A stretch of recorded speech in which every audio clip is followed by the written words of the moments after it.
Ada pertanyaan mendasar di banyak pikiran masyarakat, yaitu apakah kebijakan luar negeri kita saat ini sudah yang terbaik untuk bangsa dan negara? Apakah miring ke satu penjuru ke Tiongkok melanggar kebijakan bebas aktif dalam politik luar negeri? Apakah meledaknya COVID saat ini masuk kategori gelombang kedua? Seluruh Jawa Bali merah catatan penyebaran COVID-nya.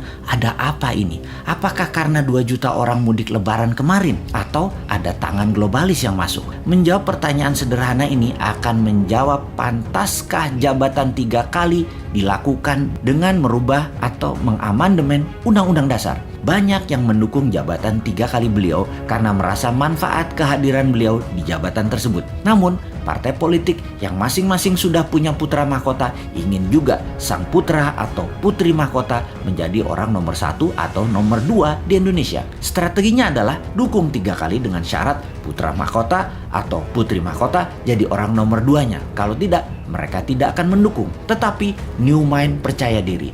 Walau diubah di amandemen Undang-Undang Dasar tersebut, jadi boleh jabatan presiden 3 kali dan incumbent melaju mencalonkan untuk ketiga kalinya, maka ini menjadi perjuangan menarik antara old mind incumbent versus new mind. Perjuangan melawan yang terbaik adalah kompetisi yang paling menantang. Rasanya kalau ini terjadi, boleh 3 kali pasangan Pak Jokowi Prabowo atau Jokowi Puan adalah posisi incumbent.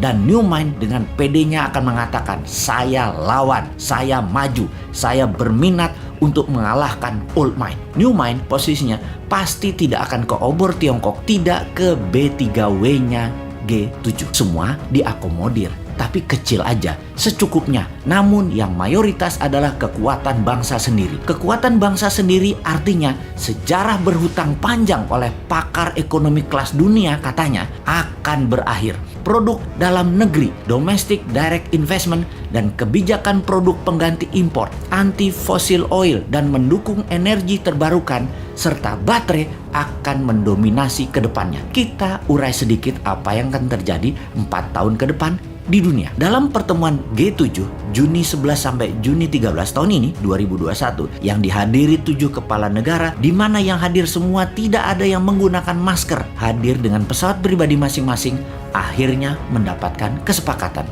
Kesepakatannya menarik dan media Indonesia untuk hal ini tidak digembar-gemborkan karena memang anti atau beda dengan kebijakan pemerintah saat ini yang miring jelas ke satu sisi, di mana di banyak negara ASEAN tidak terlalu miring ke satu sisi, tetapi tetap main 2 sisi, tetap main 2 kaki. Blok Barat dan Blok Tiongkok diakomodir.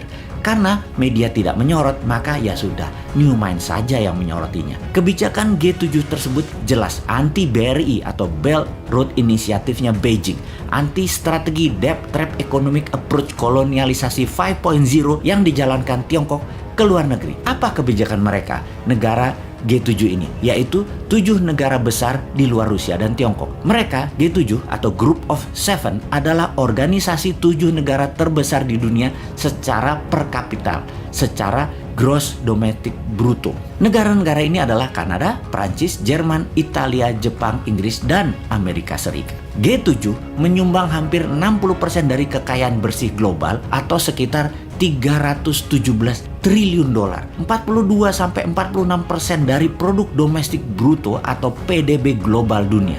Sebagian besar anggota adalah kekuatan besar dalam urusan global dan memelihara hubungan ekonomi, militer, dan diplomatik secara erat dan saling ikat. Pertemuan di kota kecil Cornwall, Inggris ini melahirkan B3W yang artinya Build Back Better World, yaitu dengan menganggarkan dana sebesar 43 triliun dolar atau 10 kali dari anggaran obor Tiongkok yang nilainya 4,7 triliun dolar yang hanya untuk membiayai produk negara mereka sendiri yang produk akhirnya dipasangkan di negara koloninya. Yang menarik adalah B3W akan membangun negara kedua dan membangun negara ketiga dunia yang pro demokrasi murni.